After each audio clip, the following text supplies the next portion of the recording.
Oh, fish on.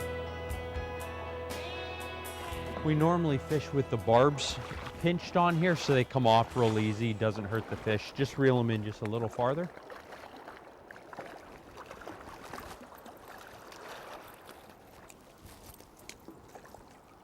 You can see the sea lice on him still right there. Just showing you he came right out of the ocean. Nice fish. Nice fish.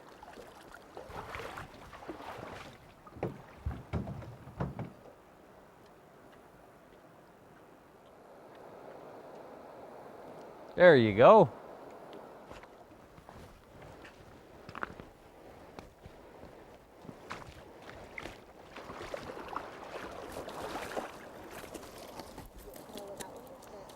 A nice Dolly Varden.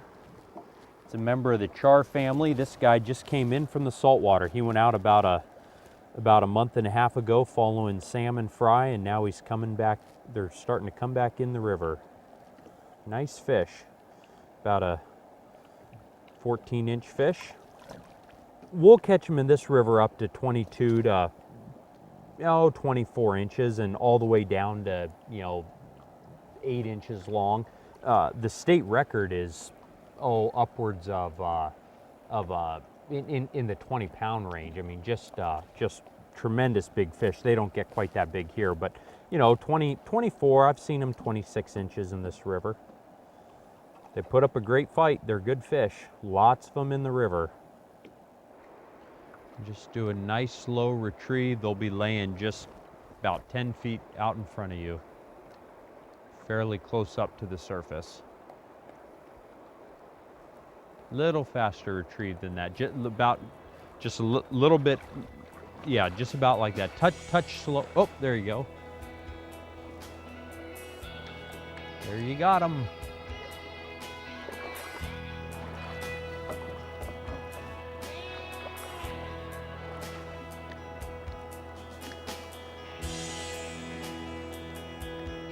Just keep reeling them. Just keep your rod tip up and reel them in.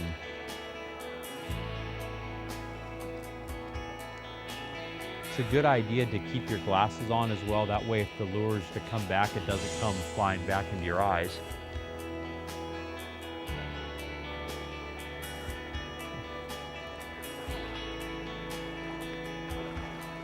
Oh, that's a big one. That's a real big dolly.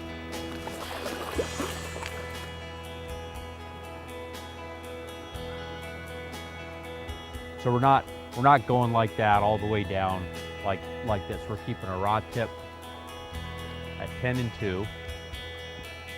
We don't have to get it out here very far. And then you lay it down on the water, hold your line pinched here between your finger, and we're just gonna do a real slow retrieve as it comes across the swing, and anything we're gonna catch is gonna be starting about right there to a dead drift below us. This line could actually be a little bit heavier to get it in a little bit deeper. Go out just a touch farther. There's bear trails coming down all these banks on either side, back through the trees. So you just keep aware of your surroundings, and the bears won't be fishing yet, but they will be traveling along, looking down in the river. And generally when they see us, they're not gonna, here you have lots of wide open, so you don't have to worry about them really sneaking up on you. You can normally see them before they get too close, but always want to be keeping an eye out for them. Kodiak brown bears are the only separate subspecies of brown bear. Everything else is the same subspecies. With brown bear, it's Ursus mindendorfi.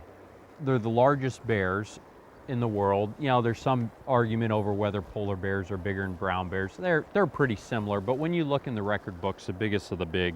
Down here on the river, though, you're not going to see those big mature boars. It's primarily going to be sows with cubs and your small singles, subadults. They'll feed on berries on the side of the river, eat the grass. They'll go out in the tide flats at low tide eating grass out there as well.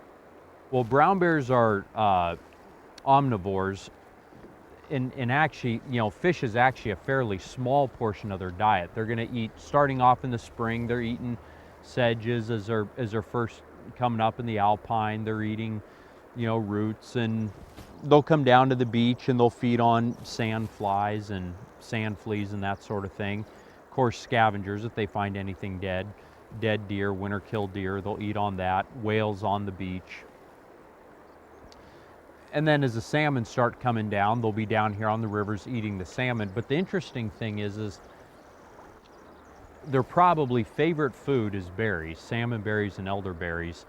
And they'll, a year like this year when we have just a bumper berry crop, we'll actually have more bears up on the hillsides eating the berries than what's right down here on the river. And they'll certainly come down here and eat fish, but if they have a preference, they'll eat the berries.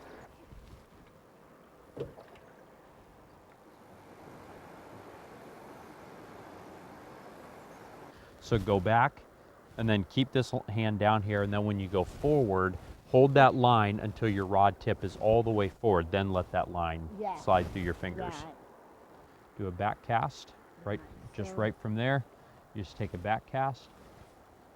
One of the other things is when you hold your rod, it's really loose in your hand. You want to really lock your wrist, so the rod should become an extension of your arm. Yeah. Your rod tip is connected to a high wire. Yeah. So this is the action that your rod tip should be doing. Yeah. It's not this. Yeah. It's not like that. It's not like this. Just imagine that there's a wire running across the river and your rod tip is right on it. So this is the movement that you should be doing. And then when you lay down, you take it all the way down to the water's edge.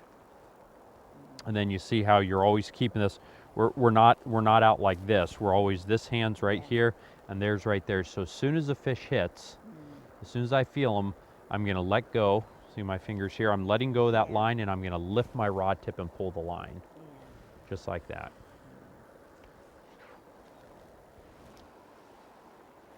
Hold that rod just a little bit lower. That'll give you, better leverage, and hold it nice and tight and just keep bringing it in. There you go, rod tip up, rod tip up. You got him. You got him, it's a rainbow. Look at him jump. Rainbow, your first rainbow on a fly. Look at him jump. That's why we like rainbows.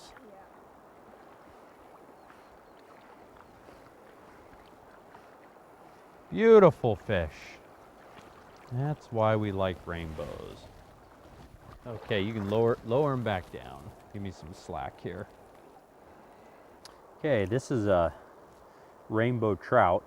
You can see the difference with the dollies. You see the little black spots, whereas the dolly Varden had the big pink spots. These guys have these little black spots.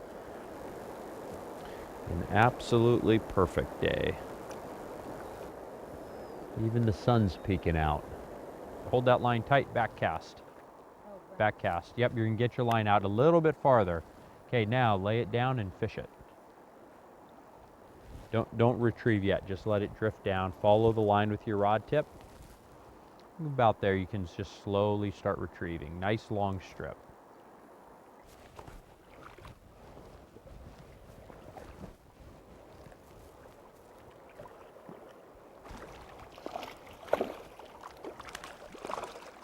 Come here, buddy.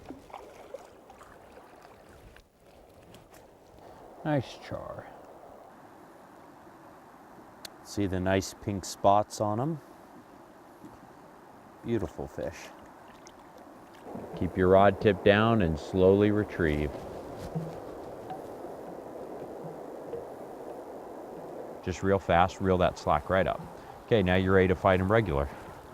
Okay, when he starts to run, you have to do what's called palming. Don't hold it tight, just get your hand underneath. Keep your thumb out of the way. Yep, and then just switch to reeling. Am I holding him right like that? A little bit more pressure on that. Okay, a little bit more pressure. Make him work a little harder for it. Get your rod tip up in the air.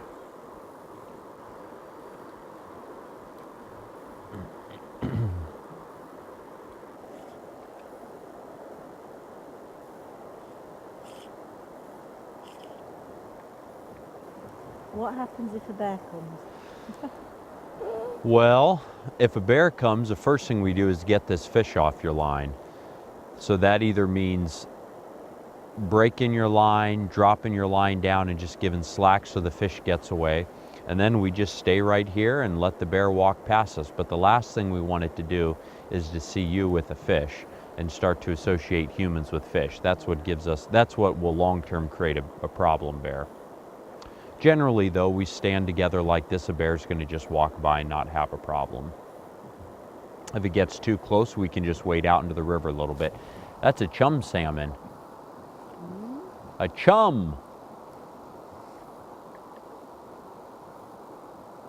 You can see his vertical stripes.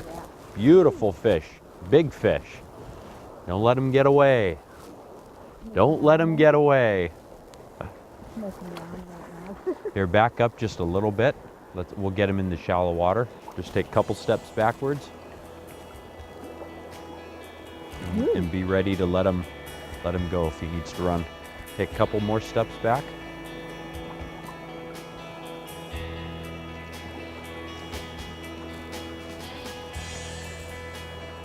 Okay, keep the pressure on him. Wear him out.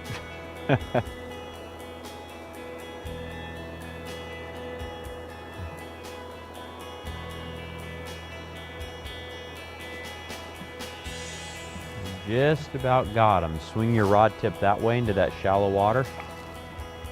Keep swinging it that way. He's almost done, but he's a big fish.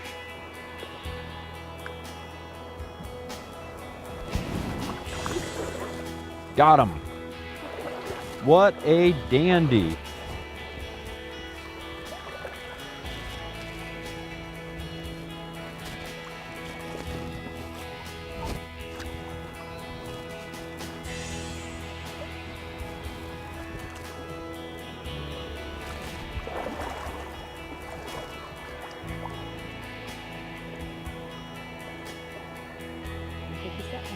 Oh, he's 14-pound fish. He would be great to eat.